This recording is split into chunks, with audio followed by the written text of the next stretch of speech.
Welcome again, guys, to my channel. So, this is podcast with Matlodi, remember, and from our previous episode, we were talking about all youth education in the property market, in the housing market, all things you need to know with my guest Ashley Marishane. And for this episode, we continue again in a rural. So we're doing a comparison because that the previous episode we are talking about an urban context. So now we're comparing it in a rural context. So because I am from the rural area and had to transition from to an urban area, and I've experienced all the housing, all the economics, and all the employment aspects of a rural of the urban context. So now we're taking it to a rural area. So from all the listeners from the rural areas, guys, this is your opportunity to learn, and we are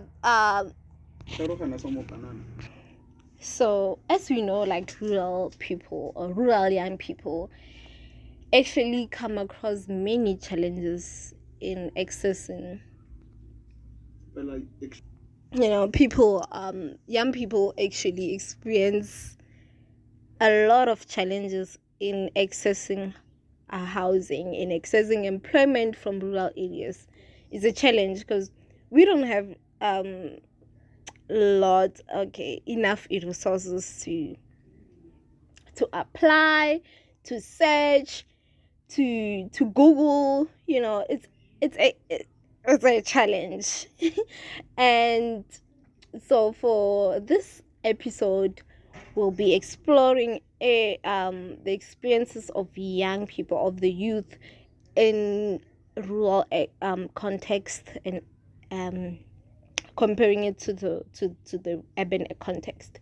So the rural young people depend on their local, production and everything local, and it comes across very insufficient and very ineffective. So how do, as young rural area people, actually maneuver in the housing market and not relying on the local market? The local market is actually where I've been living. So I want to change the environment. How actually do I do that? Because I don't have so much knowledge on the housing market, on the employment. How do I actually do that? Because also my teachers don't tell me much about, or don't show me much. They tell, but they don't basically do it practically. You get. So what we get from the rural context is and as a young rural, people, we get so many incentives or uncertainties or insecurities. So we had to make decisions about our career paths and whether or not we're gonna attend or we're gonna further studies or at an urban area. So how do we actually, as young people, get knowledge or get some kind of a direction to how people in an urban areas live, and how they actually find employment or anything to actually contribute to the economics? How do they actually do that? So this episode we're gonna be talking about our experiences. So my guest is also from a rural area, so he knows a lot. So he knows much about rural areas. But yeah, so we're gonna talk about a lot of that. Oh yeah. I grew up in a rural area. Or before I started staying, okay, I grew up in Wheatbank up until Wheatbank in Pumalanga. It's like what semi suburbs in a way, you know. Yeah, we have suburbs there, and then we have uh, what unclassified settlements, you know, things like they call them amakasi, you know, informal settlements. We have amakasi there, you know, and then we have suburbs. We have yeah, really big suburbs. So yeah, Wheatbank is a very big place. So I grew up in Wheatbank up until the fourth grade, and then the fifth grade I started in staying in Marishane, which is a rural area. You know, so me growing up in Marishane, we don't have much there. We don't have much to do other than going to school, coming back and doing whatever boys do, you know, after school, you know. So we don't even have libraries, we don't have too much of internet cafes, we don't have stuff like that. So me growing up there up until my high school, we had that advantage of people from my high school who went to varsities. I don't know how they did it, but yeah, they managed to get into varsities. They came, yeah, they used to come and tell us the experience of being in university, you know. They usually come and tell us, the varsity is good, you know, you need to go to varsity. There we get allowances, we get NSFAR, stuff like that. And then we'd be like, okay, no, we also want to go to varsities. And then that's how we ended up being in varsities. But other than that, I'll tell you, there's not much to take you from a rural area to an urban area. So yeah, thanks to those people who managed to like come and motivate us, and so we can do much and end up going to varsities. So yeah, I ended up going to varsity because of those people. You know, they usually come and tell us, yeah, guys, no, there's so much there. You know, there are pretty girls. You know, there are pretty girls. There's booze. There's vibes. You know, stuff like that. Yeah, they tell you varsity is fun. You know, there's allowance, there's proper accommodation, there are showers there, you know, there are toilets, flushing toilets, you know, stuff like that. We only see those things if you are fortunate enough that like you have a place maybe in other, maybe you have your home in other settlements, maybe, you know, suburbs, for example, you know, in Gauteng, maybe in Johannesburg, maybe in Mpumalanga, Witbank, for example. You know, if you have those places, you are fortunate enough to go there and use those showers and those toilets. But other than that, we were told you need to go to varsity in order to experience such a living. Yeah, we had to pull up our socks so that we can go to varsity and experience such things. So yeah, that's the experience. You know, rural areas there's not much, honestly. There's not much. We need planners to come and plan cities here. You know, as construction students, which are gonna be like future construction managers or Q quantity surveyors. We need such people. We need like urban regional planners to come and plan the rural areas. We need libraries here. We need stadiums here. We need proper schools here. You know, we need such things in the rural areas also. They don't have to be in urban regional place. I mean, they don't have to be in urban places only. We need them here in rural areas for people who can go to urban places, for people who can go to suburbs, for people who can go to cities. We need those things here so we can cut those problems because it is really a problem. You know, for example, if you don't feel like the people who motivated us to be in varsity, if you don't feel them like they motivate you enough, you cannot be able to go to varsity. You know, you need to, yeah, that motivation. I'm not gonna say it's not important. It is important, but for certain people, we need proper infrastructure. We need cities around our villages. We need varsities here. You know, those are the type of things that we need. Okay, so I get that a lot of, okay, as rural people, we don't have opportunities. It's either educational opportunities or economic opportunities. We lack in accessing those. So the from the article I've read, stated that understanding the housing issues requires geographical sensitivity. So for some from geography can be a significant mediator of subjective experience of the housing market. For example, the participants in our study all noted the difficulties in homes in areas that can cause a long-time local residents.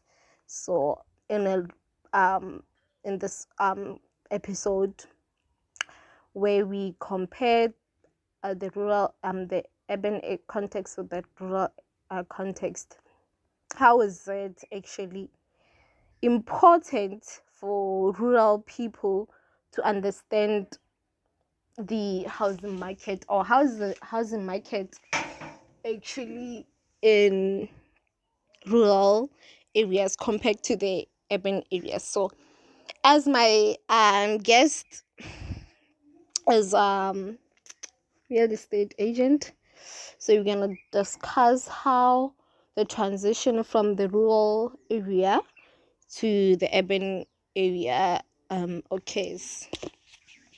Okay, as a guy who grew up in a rural area, I've never seen a house being bought in the rural areas. Like, there's no such thing as buying a house in the rural areas. There's no way. You can never buy a house in a rural area. The only thing you can buy is a stand. You can find your piece of stand there and buy it by going to the traditional office, or maybe the tribal office, or maybe by going to something we called mashade. What is it called? Royal houses. Yeah, you go there and then they can offer you a stand and your stand number, and then you can build your house, which is, it can be like cost plus minus 70 rands going up. Yeah. So you cannot buy a house in the rural area. Yeah, you cannot. I don't know a person who once bought a house in the rural area, because we believe in ancestors, we believe in different things, but then at the end of the day, you cannot buy a house in the rural area. In my village, I don't know other villages, but in my village, you cannot buy a house, because we have like a system, which says the last born boy, the last born boy is the one who stays in that house, and then he can build and have family, and then his last born boy will stay in that house, from generation to generation. That's how we do it. We don't sell those houses. We don't buy and sell those houses. So yeah, that's the market in the rural area. There's no market basically. So yeah, in the urban places, in the urban areas, yeah, there you can buy and sell as much as you want. That's why we have something like property development. That's why you have a property market. That's why we have real estate agents which are there to help people buy and sell their houses. So basically, there's no property market in the rural area. Where I grew up, and some of the rural areas that I know of, you cannot buy and sell your property.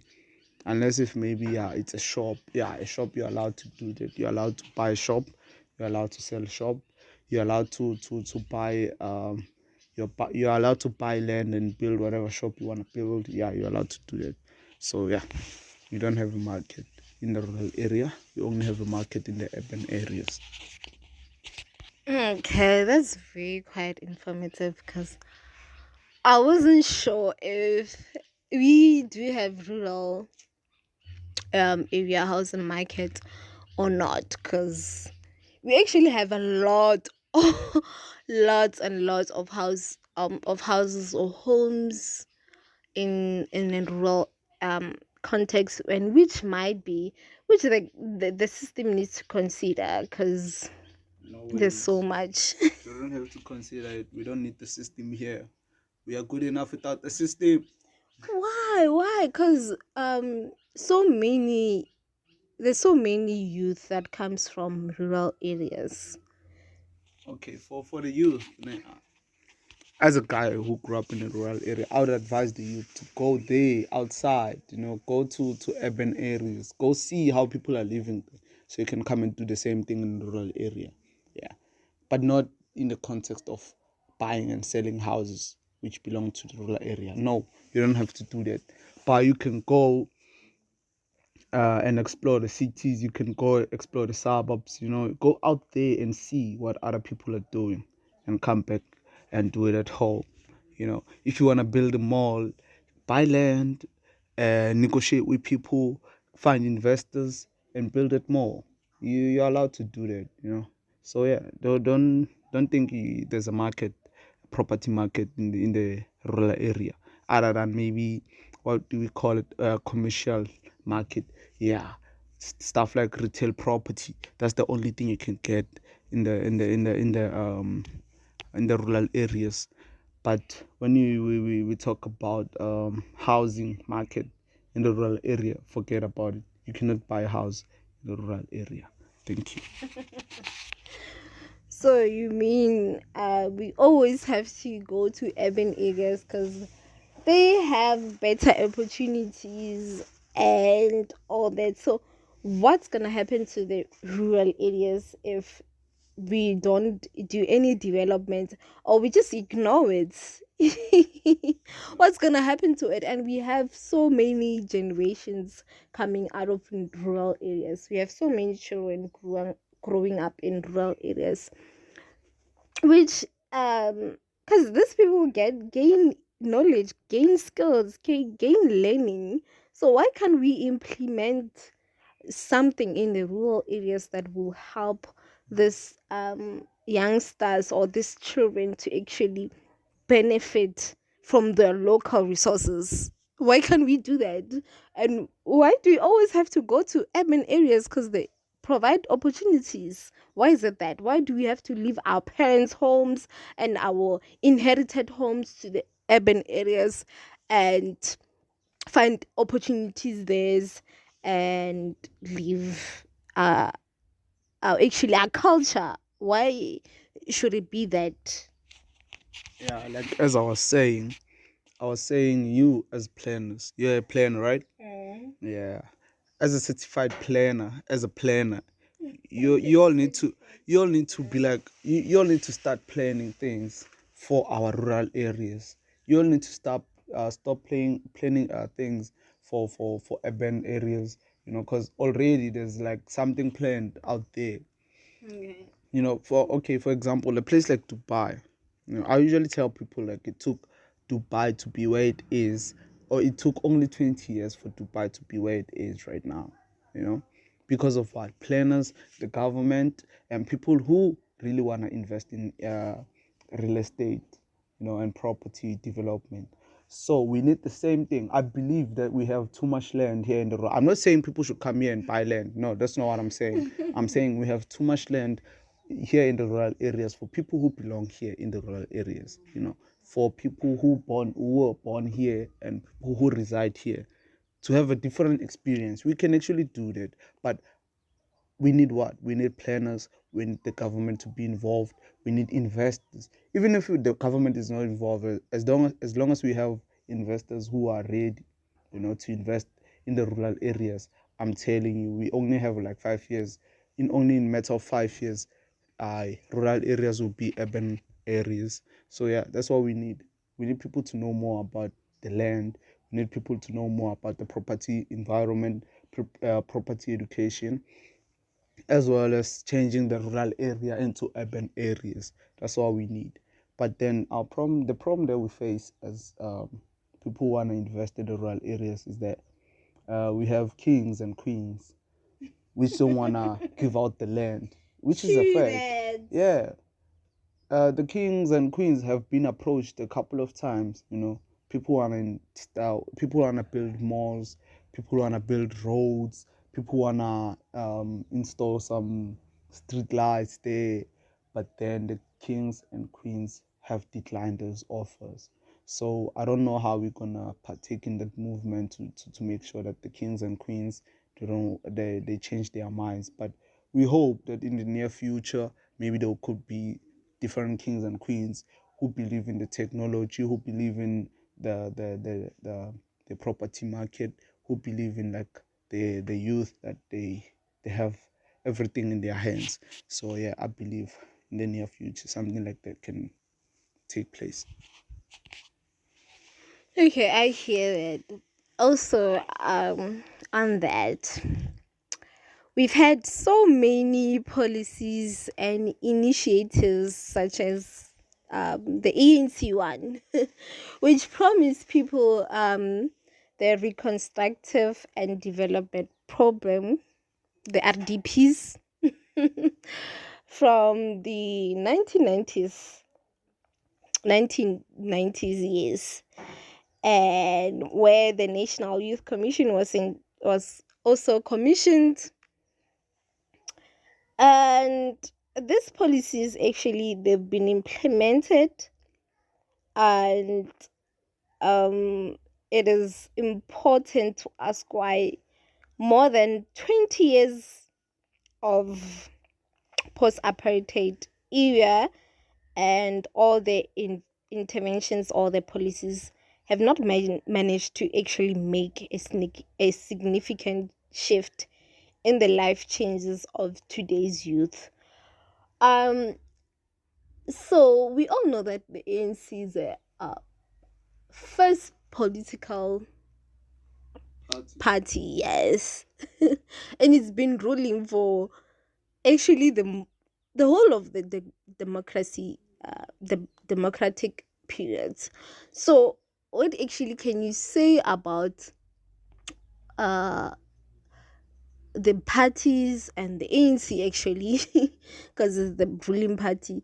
So, what actually can you say about it? Because it hasn't managed to reach all its goals and objectives, and it hasn't actually provided, or you know provided the youth with their promised services, such as the RDP or the social housing.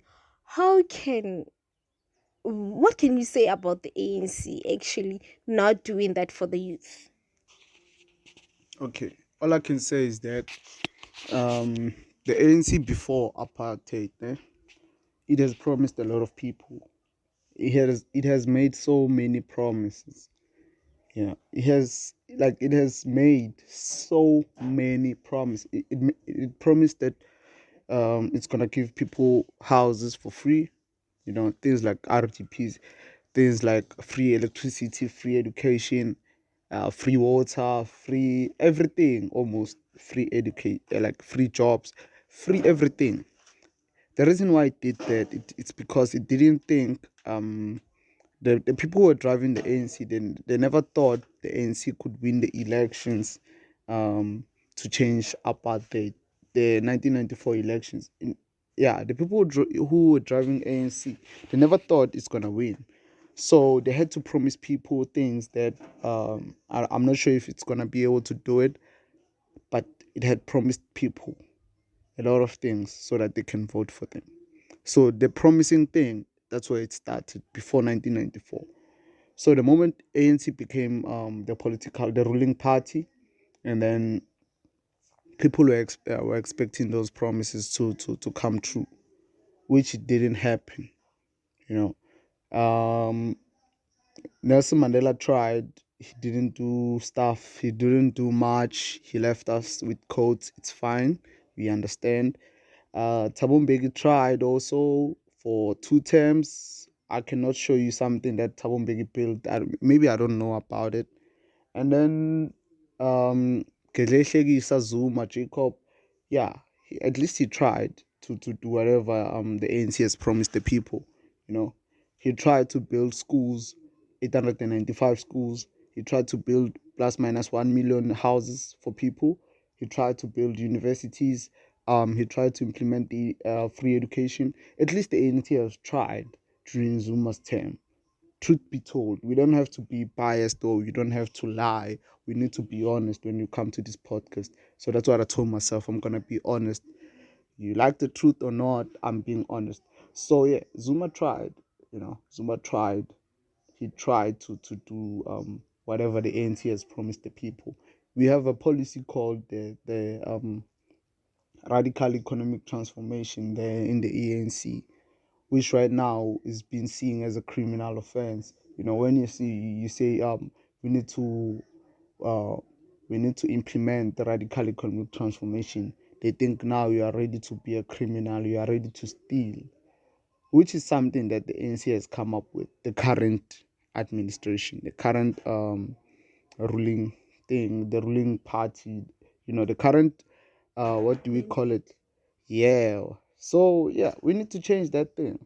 You know, the ANC has power to change our lives. That's one thing I can tell people that they do. Because looking at only from 2008, 2009, until 2017, yeah, we've created a lot of black billionaires.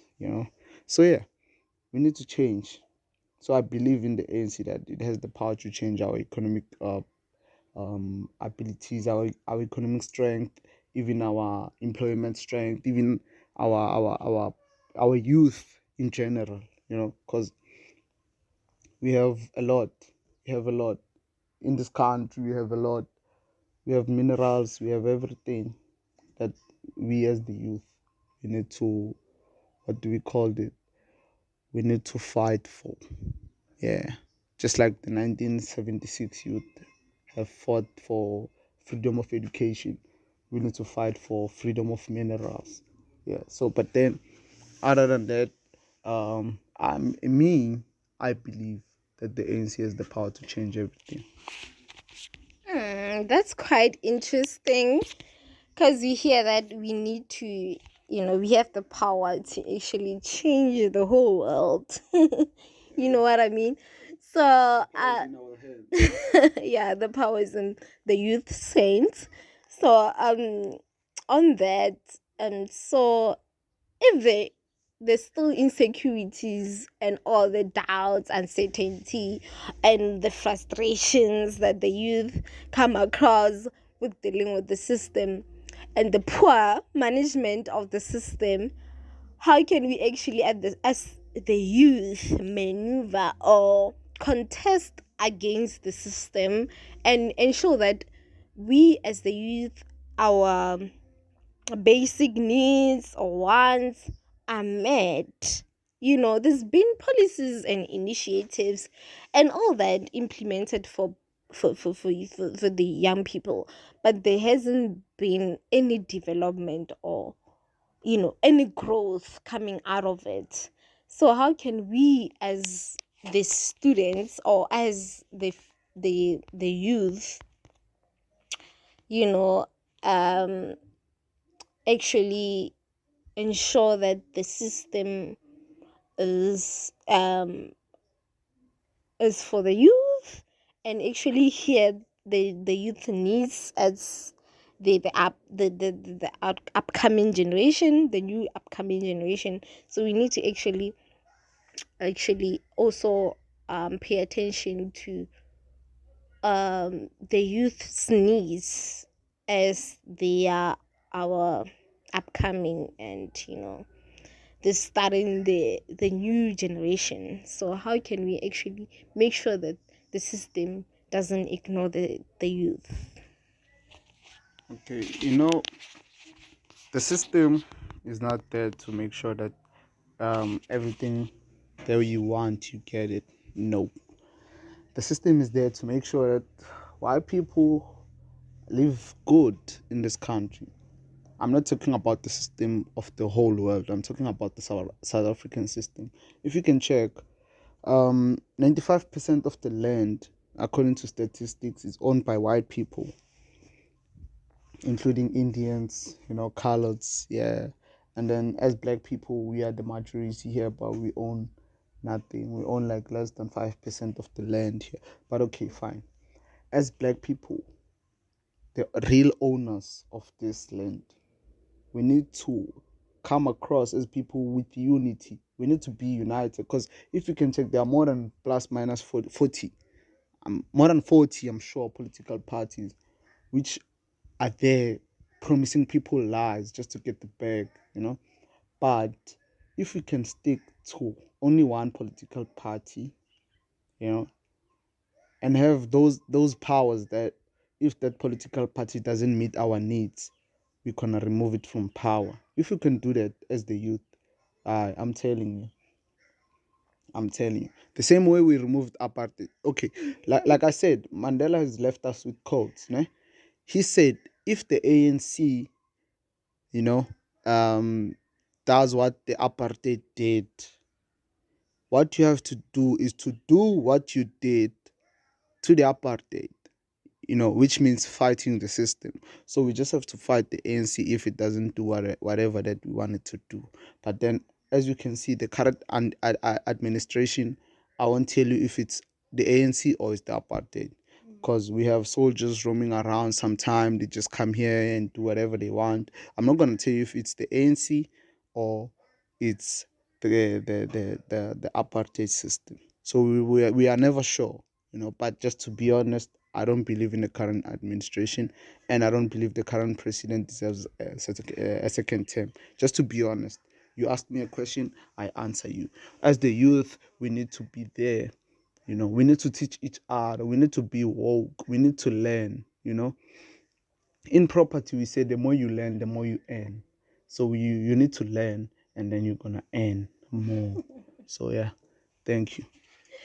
Okay, but still we learn, but those lessons or those learnings or those comments go straight to an adult or an older person, because there's currently no youth people or young people in the parliament or the politics or whatever. So how can okay, so there's little, what I'm trying to say is there's little contribution of youth people in the democracy. So also it has become a quite challenge because the youth press their concerns to the government, and the government you know is contributed or is compromised with a lot of adult people and older people over the age of 60, and most of the concerns are from the youth. So how can we actually ensure that people in the government or in the government system, yes, or in politics, actually um you know include young people? Because there's no young people, there's little young people, few amount of people in the government system, and most concerns are from the youth. So it's a challenge. So how can we actually ensure that the youth participate to participate, ensure that their participation is effective, and spread, they spread the word. Okay, to answer your question, right now, Tutuzani Zuma is campaigning for the ANC president. You know, that guy I can classify him as a youth. He might be 40 plus, I'm not sure, plus minus 40. Yeah, he's campaigning for the ANC presidency. If you can have people like him and less than younger than him in parliament, I believe that we can change South Africa. I believe that South African can be something else. And as the youth, we can have a leader who has been in our shoes, who understands us. Because let me tell you something. Let's say if you can check the ruling party right now, most of the ministers are above 60. Even I remember we were checking, is it a minister of youth, something like that? He's like 65 also. So how can a minister who's 65 knows a lot about the youth? I understand they've been young also, but they've been young back then, not now. Now things have changed. Things are maneuvering through technology. You know, things we certain countries are building smart cities. Other countries are building cities. So what is it that we do? Because here's another thing: if we don't take our minerals, okay, it's fine. Let's say our minerals belong to other people, that's fine. But we can still use the infrastructure. We can still use the infrastructure, to boost the economy. Just the same thing Zuma did. He boosted the economy using infrastructure. He was building now and then, building schools, building varsities, building houses, building roads, building bridges, building dams, building. He was building a lot of things. So if we have a leader like that, I believe Tutuzani, I mean, he'll carry on in his father's shoes. That's what I believe. I have a right to believe in whatever I want to believe in. So I believe he can do whatever. He can carry on in his father's shoes and um, focus more in infrastructure. Because as planners, she's a planner. Mahlodi is a planner. As a planner, you are a planner, Mahlodi. As a planner, I believe that you need a job to plan a city, to plan what do we call it, a real estate, to plan whatever. You have a job to plan that. But then what are you gonna plan if we have a government like this? Like, to be honest, guys, everything, it's being messed up by the government. We are being honest right now. Everything is being messed up by the government. But then if you have a good government in power, we have people who want to invest because they know that their money is in safe hands, their money is in a safe country. So we need what? We need those people. We need that government, you know.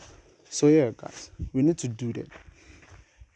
We need to know more about the property. We need to know more about politics. We need to know more about what influences the country, what doesn't influence the country. So yeah, we need to know more about those. Okay, yeah. So I advise the youth to learn more about the politics, to learn more about what happens in this country, to know more about what influences the country and what doesn't influence the country, so that they can be able to take action in whatever case that they don't like. Because right now, a lot of people, they don't understand what's going on. They don't know that some people are there just to trash the ANC's name. Some people are there just to murder the revolution. So we need to teach people such things so they can be able to understand what's going on and they can be able to take action. So they need to be woke. Okay, so I hear that the youth, we actually have to know more about what influences our system, especially the political parties, the ANC, the EFF, and your politicians.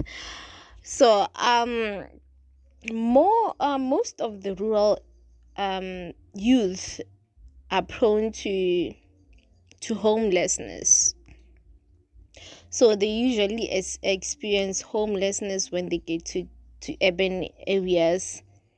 So what actually can we say about these people who don't go to urban areas without knowledge, without um the everything about property house, or property business, or the housing market? And also because they go there to get opportunities, and they hopefully they hopefully think that, because of their day for opportunities in urban areas, there's always urban opportunities, and they come across challenges of housing, as they don't have sufficient you know cost for that certain housing.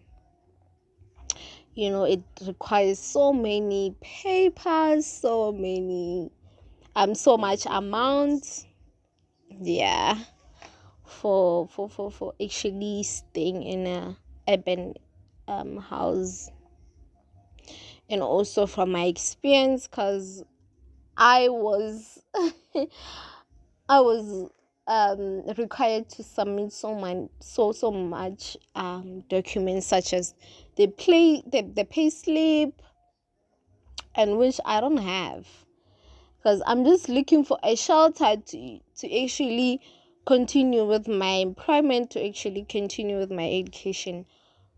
So how can we actually make sure that this requirements are met for rural young people, for the rural young the youth actually?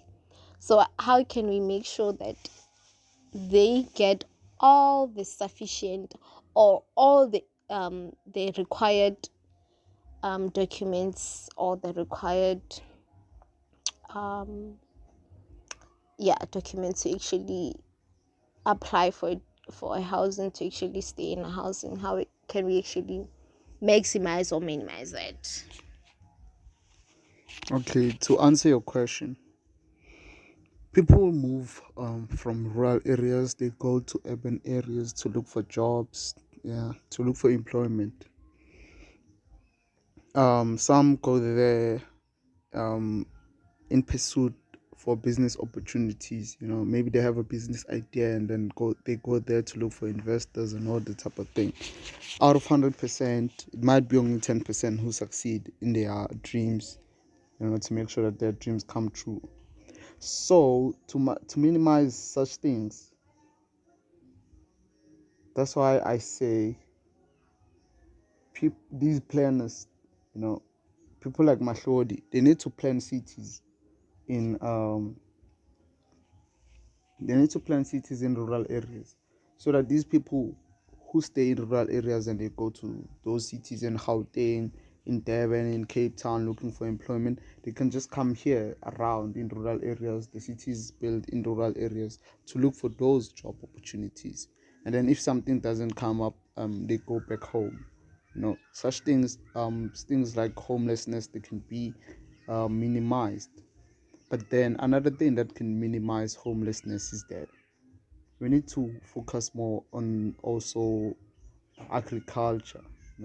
Those people don't have to go to cities to go look for jobs. They can just be at home and do agriculture. Agriculture is something that can provide money for them and sustain them and up until lifetime. Those are things that people need to know about.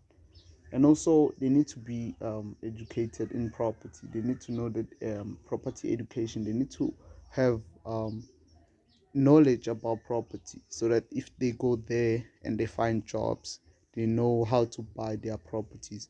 Because most, they go to cities, they find jobs, and they end up buying their properties in installment, which is something that is not approved. I'm not saying it's not necessarily approved. I'm just saying it's something that we need to minimize. Because imagine buying a house for like you paid 10,000 for 10 years. That's a lot of money. So we need to educate people in how to buy houses in cash. Having investors to pay for that house, and then pay the investor that money after renovating that house or after selling that house, in order to make money to buy a house in cash, to minimize such things as homelessness. So yeah, when people need education, people need to be learned, because the education we get from school is not sufficient. To be honest, it's not, because it's not something that they teach you how to make money. They teach you how to be an employee. They teach you how to get a job. You get a job and you work for your lifetime under debt. So that's something we need to cancel. Okay, so I hear all that about the youth being educated about the property business and the housing market. So actually, for the closing, how can we ensure that the youth is actually not insecure about their jobs, about their incomes, and about the employment actually that they'll be going into after completing their studies. So I am very uncertain about the future, about my career. I've been uncertain. So how can we make sure that the youth doesn't become uncertain? Also, with the policies that we have or the initiatives that we have to ensure that the youth becomes successful, they have their permanent jobs, they have businesses going on, and still the government doesn't do anything. The government doesn't implement any policy that ensure that the youth is actually secured. So how can we ensure that the insecurities to the youth are gone, they disappear, with regards to the housing market, the overall economics market? So how can we ensure that the youth doesn't become uncertain about their future or about their careers? Okay, to minimize the insecurities, I believe that, okay, I strongly believe the youth need to be educated. Not just education they get from school, but to be woke enough to know what's good and what's bad. To know more about things like property, to know more about things like real estate, to know more about the economic aspect of the country, to know more about what influences the country, what doesn't influence the country. So, to minimize the insecurities, the youth need to come together, you know, and take charge. They need to come together and take charge. We need youth ministers. We don't need. We are tired of these old people who are only um, focused more on getting the bag, nothing else. We need such things. So we need more new. We need more youth as the government, and as politicians. We need young, fresh-minded people in power who understand other youth where they come from. Let's say they take someone like me as a minister of public works. Because I'm a construction student. Let's say they take someone like me. I'm gonna ensure that I focus more on infrastructure. I build roads, because the moment you build roads, what are you doing? You are providing employment, and to youth, people from 18 to 35, or people from 20 to 35. You provide employment to them. They get jobs. Let's say you build schools. You need people who are going to build those schools. You provide jobs. Whatever you're building, you need people to build that thing. So we need people to provide those, like in government. We need people who gonna implement policies who gonna give Bomahlodi jobs, so Mahlodi can plan a city, and then when she plans a city, she's gonna provide employment for a lot of people, because the city needs people who are gonna build that city. We are talking about people who are gonna manufacture a cement to build that city. We are talking about people who are gonna manufacture steel to build a city. We are talking about people who are going to manufacture concrete. We are talking about a lot of employment are going to be raised just to build a city. So we need more of like initiative people in power, and also in us as youth. We need to know more, what's going to take us from step A to step B. That's what we need. We need people to wake up and understand the system, how it works. We need learned people, not only educated people per se, by saying going to school and coming back to school and then graduating. No, we need education outside school. We need to teach people things that we are not even taught at school. That's what we need. We need to talk as youth. We need um, to focus more infrastructure, because as the minerals, there are some papers which are signed before we were born, before apartheid, that certain type of minerals belong to this family, certain type of mineral belongs to this family. So we cannot fight those things. Even if we would try to fight those things, we can end up in the grave, which is true, but it's fine. Let's just focus on some things that we can change, things like infrastructure, things like property. We need to teach people in property, things like urban regional planning. We need these planners to have jobs that can sustain them for life. After building a city, let's say there's a city, and then someone who studied urban regional planning adverts has designed that city. We need those things. That's all we need. So yeah, I advise you to be out there, to know more about what's going on, and then I believe we can go from one step to another. Hmm. That was a very, informative episode from Ashley Marishane, guys. Let's give a round of applause to him. But yes, that was very, very informative, guys.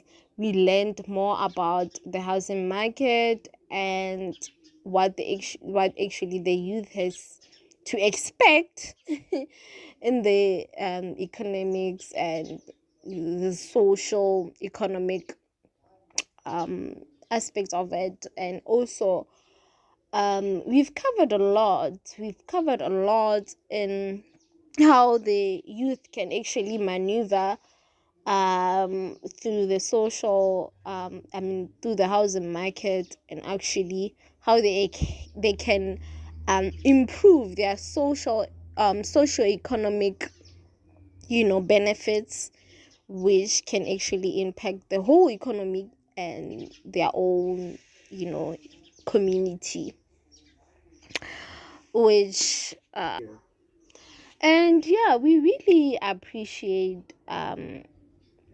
your presence in our podcast, the podcast with Mahlodi. It really helped a lot, and it's gonna give more information to the youth.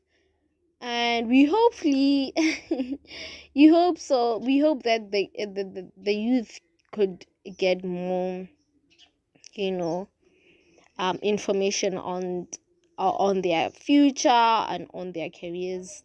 So we hope you enjoyed this episode, and stay tuned for more. And we love you. Thank you so much for tuning in. Thank you so much. Please just share your thoughts, and thank you so much. Thank you so much.